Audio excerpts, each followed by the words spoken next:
My goal is for a solid, easy, explicit routine for parents to follow to lay a foundation for their kids. Many kids really are just struggling because teaching your kid the foundations of reading is not as hard as it seems, and it is an essential thing that often is made into a confusing mess because curriculums often are made by people who aren't in the classroom or aren't in the classroom anymore, and parents often don't know and they try to throw too much at their kids. And so I'm here to show you how I will teach my children to read. They're not quite ready yet, but I was a former reading interventionist when I was in public schools. I've been teaching since 2017, mostly online now, but I still do some things in person. And so I'm here to share with you my journey of reading, lots and lots of reading instruction that I've taken and classes I've learned from that's been really amazing learning, and I'm kind of melding that into one thing and laying a solid foundation for my children, or that's what I plan to do because we're not there yet. So if I didn't say so already, I'm Kendria, and I have taken a lot of training on how to teach young struggling readers how to read. But I thought, man, if this is like me trying to catch kids up when they're 6 and 7 and 8 and 9, but mostly the 6 and 7 age when they're just all sorts of confused, what if I just laid this solid, clear, explicit foundation from the get-go and watched it happen? This may seem overwhelming at first, but just know once you get the routine down, it's super simple, and you don't have to learn it all in one day or teach it all in one day. Take the bite-sized chunks, eat the elephant one bite at a time, build Rome one block at a time. You can do this, okay? So, number one is I will read a lot. That, like singing songs, rephrasing questions, offering language input without overdoing it, not being like a constant talking in their ear, is like laying this bedrock that they're starting to hear. This is how books sound. This is how language sounds. This is what's natural. And so then when they start reading, those phrases will flow out of that. Like my daughter has already been saying things that like I know she's gotten from a book, like Dance the Night Away and things like, I don't say that out loud, just like randomly. That's literature that's rich and textual, like it's typically in a book, and she's starting to produce it verbally. So like her hearing it and then verbalizing it, and eventually when she reads that, she's not going to think, oh, that's a weird phrase. So that's why people are like, read to your kids, it's so important. The second one is we will start with this ABC tracing book. Now I will show you how to make this if you choose to buy it, but it's basically a letter, an uppercase letter, a lowercase letter, a anchor animal. All of mine are animal based, and then in gray on the side, because I don't want the kid to be distracted by it, but it's for you. You can read the name of the animal in case you don't know. And the point of doing this is for it to be like a continuation, a smooth flow. And so I'm just going to model for you what it would look like. Obviously, I'm going to put a video at the end showing with my child because that's where it matters, but her finger is going to look like this and it's going to be under mine. I'm going to guide her hand every time we do this for hundreds of repetitions because I want it to work into her brain. While we're doing this, we're doing some really powerful things. There's a visual of seeing it, uppercase, lowercase, and an animal, that visual concrete connection that says addicts. And so she's hearing and knowing that like this is going to be the sound. I will never explain this to her. It will just become rote. It will become natural for her to know that addicts, and I'll explain some of that later. Then she's going to be underneath my finger and I'm going to show her. We're going to stay on the black and we're going to go addicts, addicts. And we'll do that a few times, and that would be all we do within a day. And then we will tie it or anchor it to, this is a later one, but this is part of my word wall. And so this is going to be up on my wall, and we will put other words that she learns that start with the A, and I will focus on the short A sounds.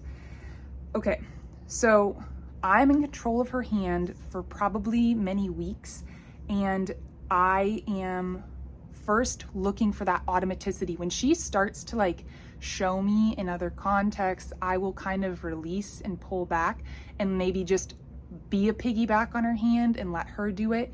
And then my goal is that she's not going to hesitate at all. She will know A, apple. I'm going to make, not apple, addicts. I'm going to make A the exact same way every single time. We're going to touch it the exact same way every time, and we're not going to talk other than A, apple. So she's seeing it, she's hearing it from me, she's hearing it from herself because she should be saying it. She's saying it. So there's the oral, the listening, the seeing, and the touching that's working. It's highlighting all these parts of the brain, and it's so powerful. Just a side note of why I chose some of these words. I went through and I was very particular. All of the vowels are short vowels because those are the like can, cat, dog, all of those short vowel CVC, consonant, vowel, consonant words that they're going to read first are going to be short vowel, unless they're like special words like the. Obviously the has a schwa at the end, which is just a fancy way of saying the E acts kind of funny. And then things like there are no blends or anything at the beginning. So like I didn't choose a cheetah for a C because that would say ch. I want k for cow because most of the words cat, can, all of those beginning words are going to have a short or the hard C sound. So if you choose to make your own, which is totally fine, just know that short vowel sounds and no blends. And so, or like any other combinations, you just want the purest sound. And then there are many ways to form a letter. So if your brain cannot do the way that I show at the end of this video, that's okay. You teach your child the way that you are going to consistently make that letter. If it's easy for you to override that and just do what I do, fine. But if I have chosen my formation on purpose because it will also transfer to number formation, and there's a lot of like connections to, so like C, you make like this, but then when you get to the D, you form, you form that C first. So then they'll go D, dog. And there's just the consistency of, well, I always start here and wrap around. I'll do that for the G, I'll do that for the Q. So that's why like you might make your Ds by starting up here and going around. There is nothing wrong with that, and your kid won't be confused, I truly believe, if you consistently always make your D that way and then you make your other letters the other way. I just feel like it's really important to say that. But we'll do a few repetitions on each page, and then we are going to take that letter that we've traced, A, and we're going to do it on a bunch of different surfaces. So we're gonna like say, okay, now make A, and I'm still controlling her finger, and we're just finding lots of surfaces. That one's rough, this one's smooth, A, and we sometimes will make enormous ones, like really getting those gross motor skills involved, because that is also just connecting all of these wires in the brain. It's myelinating all these things. And so the more surfaces you do, the more you're telling your kid like it's A when it's on this page, you know, when it's in this book, it's, you make it this way. And when you make it on the wall, it's this way. And when you make it, sometimes I'll have kids do it on their skin. No matter what context you make it in, it's always going to be the exact same. And so their brain is starting to connect these dots. It's so important. Okay. An alphabetical sort with one letter being the focus. And so I will show, I'm going to put a video on top of this of me doing it, but basically you're going to have, let's say in the beginning, I have A, and I'm just going to work on uppercase A. And so I have A, B, and C, and I've got multiple A's, multiple B's, multiple C's. And I'm going to show her this routine of where we push letters off to the side for consistency's sake, because everything is about unloading that demand in the brain. But I'm just going to say find A, and she's going to move the A's over as fast as she can, and then that will be done. But she's starting to look like, oh, I have to search within a text to find an A. I have to search within a bunch of letters to find an A. And it's just helping her identify, like, moving from that paper to another context where you're saying, okay, there's more letters, or, you know, like letters can be found in other places. Okay, I could probably make a whole nother video on letters, but these are the letters we have for magnetic moving, and I would not recommend them just because I want a variety of colors for the child to have to search and look. So I'll link down below some ones that I found just like Amazon searching. I like these like print like this because it's so clear and crisp. There's a lot of, like, you know, the magnetic letters that I grew up with, they were very like wonky and bubbly, and I just don't think they're ideal for, like, just as clear of print as possible is perfect, but letters are letters. So if you have some already, like, I wouldn't stress, but I just thought I would share that I want more color because I want, like, obviously with these ones, all the vowels are green. And so it just eliminates so much need for searching. But then, like, with these colors, you know, like all the blue ones, they do have to search a lot more because they all look the same. So there's pros and cons. I will use them, but I'm going to mix them in with more colors just to get, you want about 11 to 20, like 10 to 20, I guess would be a better way of saying that, letters that you're putting on that board just because you want them to be searching. And obviously in this video that I'm doing with my 3-year-old, this is an introductory. Like, the more we get familiar with it, I'll have to post another video showing like what a routine would look like, because it's more like find A, and then I don't say anything and I let her sort them all. Find B, sort them all. Find C, sort them all. And like, I wouldn't even necessarily go in alphabetical order. That was just because I know she knows letters. So you're sticking within what your kid knows. And when I was explaining that in the other part of the video, like, I was just saying, like, I would just start, like, when we start to do this, I would just start with the letter A, and I'm going to have more magnetic tiles with A to sort, but I didn't have enough, so I felt like it was kind of a silly demonstration because I need to order more letter tiles. But we're not there in our journey yet, so I've just started researching it, and I was like, oh, maybe I should have had those ready for this. But anyway, okay. I mentioned this earlier, is this ABC, you call it a freeze, maybe a frieze, I don't know actually, or it's commonly called a word wall. And so this is something that I'm going to have posted on my wall, and then we're about to move, so I'm not sure if I'm going to commit to putting those on the wall yet. So anyway, that's going to be the anchor. This addicts is going to be something that we come back to every time she's starting to learn A.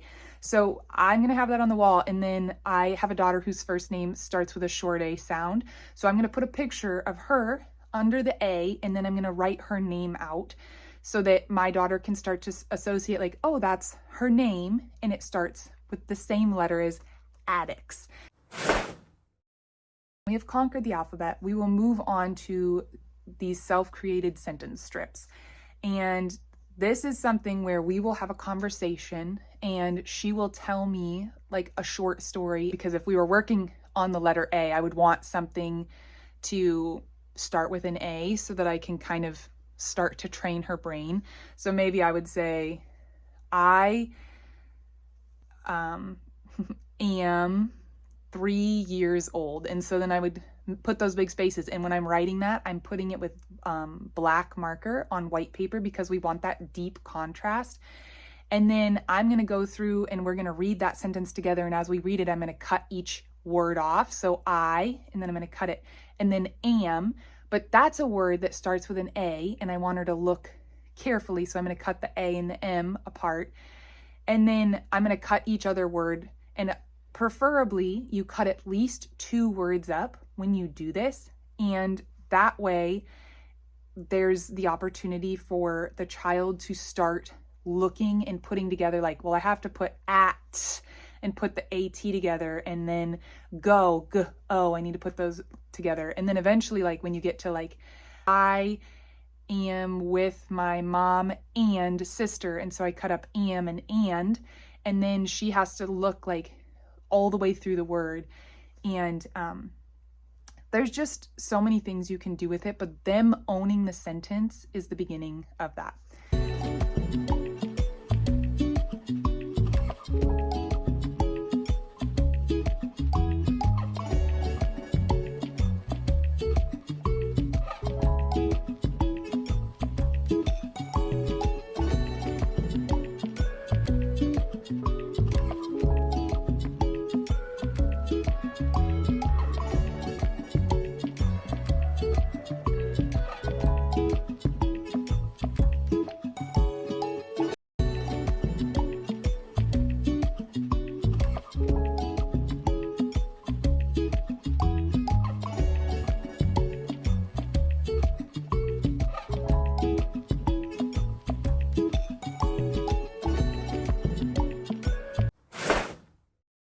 Most important thing of all of this, if you get nothing else, you need to have fun with your kid. The more stressed you are, the more stressed they become, and they start associating that with reading so early.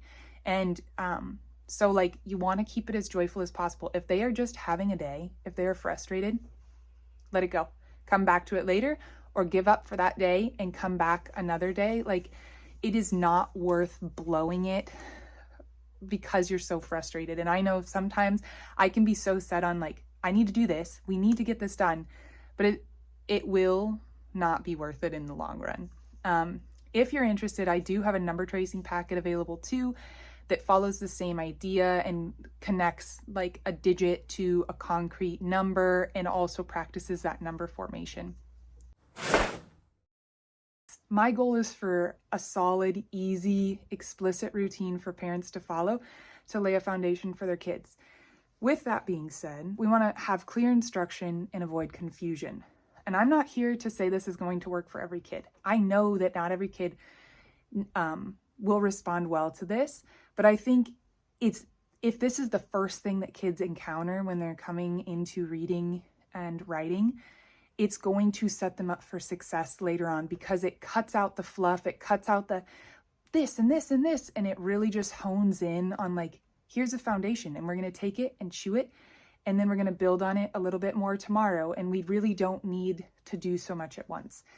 I think there are children who struggle with dysgraphia, dyslexia, other things, but many kids really are just struggling because they've been told too many mixed messages. In one classroom, I'm speaking from public school systems, but like one teacher said, do it this way. And then the para said, do it this way. And then my mom said, do it this way. And it's just too much. Our children are allowed they're allowed the freedom to make choices and have flexibility in thinking before they even really understand what they're doing.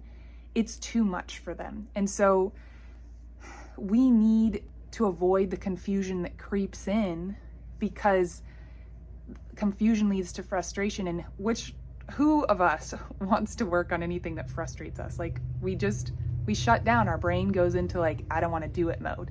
And so my goal is to avoid that for your children, because I have seen how frustrating it is for kids who want so badly to learn, or who are so burnt out and they're only 6 years old. They've only been experienced, they've only been trying to read for a year or less than, and they're already over it. And I think it's partially because sometimes kids are pushed to start reading too early. I will show at the end of this video exactly how I'm doing it. And this is one of my resources that I have for sale in my TPT store. Shout out to TPT. You don't have to be a teacher. That's TeachersPayTeachers is what it was formerly called. It's free to set up an account, and then you get bonus points if you write a review on things that you buy, which goes into cash. Like you can use it to have discounts on other items that you buy within TPT. So that's pretty cool. But there are multiple ways to make an A. I'm aware of that. But if you teach your child all of the ways at once, you could do it like this, or you could start at the bottom and go around. Like, if you give them that freedom, they're going to come, every time they start to write, they're going to come to it and be like, where do I start? Which way do I go? Where do I start? Which way do I go? And we want to eliminate that like think time, and we want to turn it into automaticity. That is the power where the brain just rotely, like when you say, what's your name? And your child answers immediately, they know their name because they've heard it hundreds and thousands of times, and it just flows out of them. And you know, you would say, well, yeah, I repeated it to them thousands of times so that that was natural to them. This is what we're going to do. It probably, hopefully won't take thousands of times. Obviously, their brains are going to be more developed at the age when you start teaching them how to learn letters rather than when they were learning their name. But this will pay off in the long run. So like, I remember in 3rd, 4th, 5th grade, like, oh, now I'm gonna make A, the print A, you know, like I would switch it up and change my handwriting. That's okay for later on. When we start off, kids do not need choices. It's too much for their brains. And this is, to disclaim, this is where I'm going to start with my child. I will eventually build, buy a curriculum. Like, I'm still kind of just feeling out what I want to do. I saw a lot of cool things while I was teaching. I saw a lot of things I was like, no way, Jose. So, okay. Thank you so much for watching, and I hope that this has been helpful. If you have questions, please comment below or reach out to me at anessenceofwild@gmail.com. So you're gonna point like this. You're gonna tuck all your fingers like this, okay? And then Mama's gonna piggyback on top of you, okay? And we're gonna go A, addicts.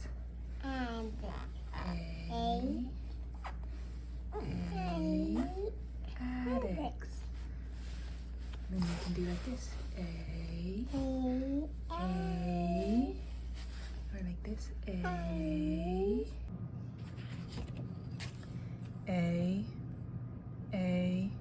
addicts. A, addicts. B, butterfly. B, butterfly. C, cow. C, cow. D, dog. D, dog. E, eggs. E, eggs. F, fox. F, fox.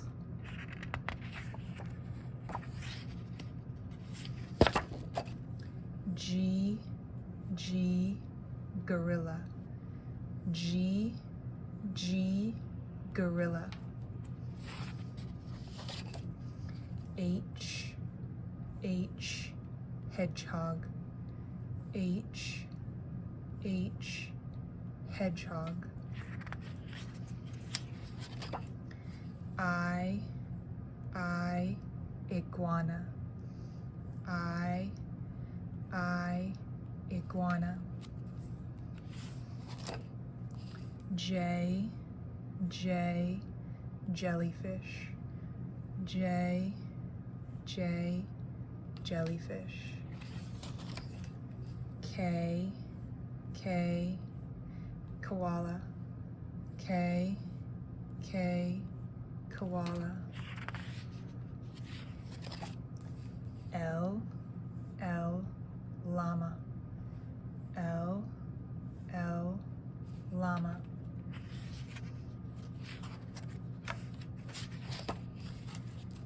M, moose. M, moose.